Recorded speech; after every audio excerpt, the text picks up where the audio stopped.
Hi, I'm Jim Helgendorf. My wife Elizabeth and I are continuing our journey of traveling together to a new America. Elizabeth passed away about a year and a half ago, but we're together still, heart to heart, moving together in life, in death, reaching out to people all across this country. You know, there's a new world really crying and struggling for expression at this time in our lives together. And, especially to the youth, in these times of division and chaos and wars and pandemics and violence and corrupt politics, it may seem at times like it's so dark there's no way you can make any difference. You feel powerless. But this is a mirage.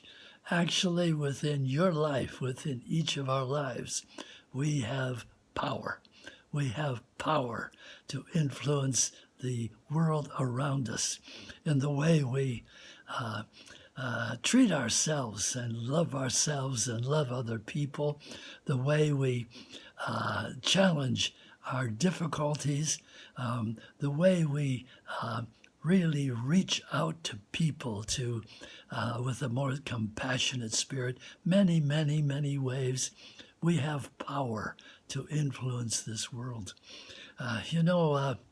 About 20 years ago, I was doing a film on Hiroshima, Japan, and the horrific bombing that took place there in 1945. And I met an older gentleman, probably in his 70s.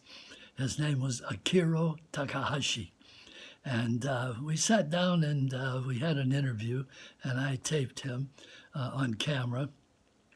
He was at the bombing of Hiroshima, and to this day, his hands, his fingers, his elbow are all bent out of shape and fused. He has burn marks over his body. He suffers from hepatitis and other illnesses, putting him into the hospital day after week after week. And he said during this interview, he said, I fear for my life every day.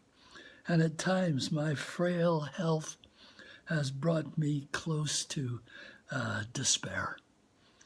I've often wondered, why should I go on suffering like this? But each time I remember that I survived. In this way, I've lived until today. And his whole life continues day to day with this tremendous effort to speak out and relay the horror of Hiroshima, and to plea for young people especially to make some effort toward peace. I'd like to read what he said also. He said, nuclear war, I believe, is truly a challenge to human reason and ideals.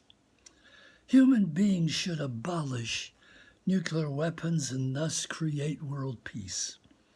We should transcend all pain, sadness, and hatred from the past. Join hands with each other, regardless of differences of race or national boundaries, and change the flow of history from distrust to trust, from hostility to reconciliation, and from division to harmony.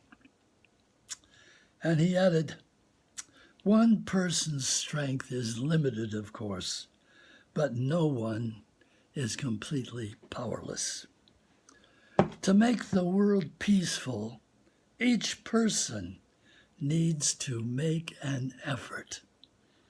Don't think that one person cannot make a difference. Each person has power. Each person has to do something. If a person does nothing, that equals zero.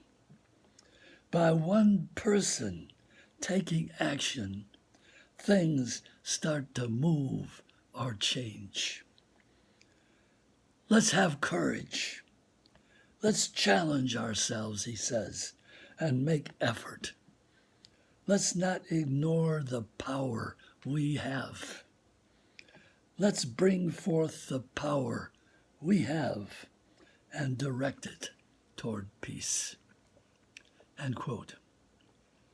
So I'd just like to finish off through this amazing example of this man. Each of us does have power. And I'd like to say, especially to the youth, please keep faith with yourself.